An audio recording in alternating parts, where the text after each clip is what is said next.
আসসালামু আলাইকুম সবাইকে। আহ, আমি একটু ঘুরতে বেরোইছি মিশর, ইজিপ্ট। নতুন নাম হয়েছে ইজিপ্ট।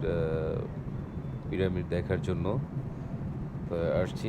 চিন্তা করলাম যে না, পিরামিডটা দেখাটা অতি জরুরি, একটু দেখে আসি। সবাই তো বিশ্বের ভিতরে এখানে একটা আহ, সুনামধন্য একটা জায়গা।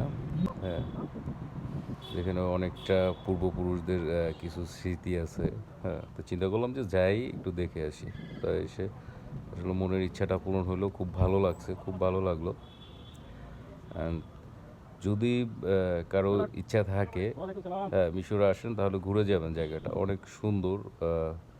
মন ভরে যাবে। মানে স্মৃতিগুলো সব অবশ্য যা শুনছেন সেগুলো বাস্তবে দেখতে পারবেন। এটাই। আসবেন, সবাইকে আমন্ত্রণ রইল।